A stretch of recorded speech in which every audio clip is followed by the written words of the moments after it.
common type of OCD, but also not very talked about. Right. This is one that people oftentimes keep a secret, right? So because they're so fearful, what if somebody else knew these violent obsessions that I have? What if somebody else knew these sexual obsessions that I have? That if I'm at Target and I have the fear that I'm going to run up and goose somebody or strip in public or doubt my sexual orientation, those are things that people don't tend to just come out to their general practitioner with, and they think that they're the only ones. So oftentimes people do not seek treatment. 1 in 40 people have obsessive compulsive disorder, and at least 1 in 100 kids. Most adults report OCD in childhood, but it takes on average 14 to 17 years from the onset of symptoms for somebody to then get into the appropriate treatment.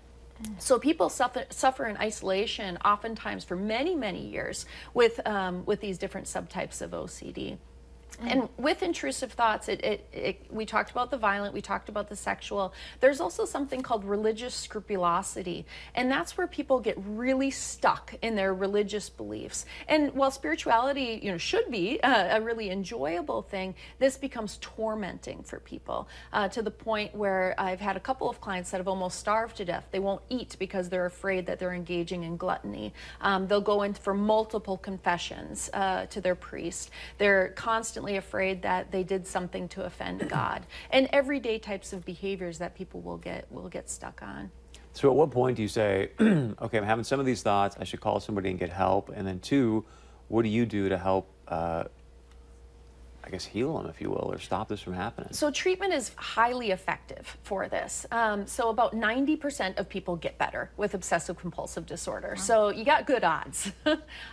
So the first step is knowing you're not alone, right? So, and to talk to your practitioner about it. There is postpartum OCD too, where new mothers will have obsessions about sexually abusing or harming their brand new infant. So this is where differential diagnosis is important too, to be able to say, okay, let's look at that. And knowing that OCD is an option for that and understanding these different obsessions. The treatment is called exposure and response prevention, and that's done with or without medication. And like I said, it's a highly effective treatment. And what we do is we don't try to reason with OCD. We can't put reason into an emotional problem. What we do is we take the emotional punch out of the obsessions. So actually what I do with my clients, rather than being like, oh, you're not going to do that, you're such a good person, is that we sit with uncertainty. The same way that we'd help somebody overcome like a spider phobia. I'll have them look at a picture of a spider over and over and over again until that habituation process happens, this fizzling out of emotions. That's what we do with these intrusive thoughts too.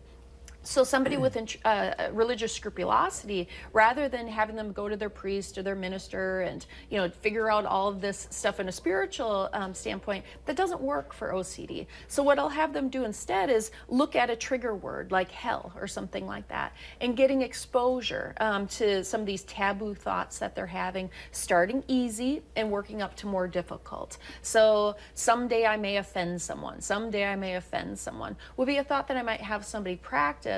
And then working up to the most horrific thoughts of someday I'm going to stand up in church and shout out some blasphemous phrase, right? So, and then we work on actually practicing those types of phrases. Probably not in a public setting, but in my office, to help people realize that they do have more control than what their OCD tries to tell them that they have. Good stuff, Doc. How do people get a hold of you?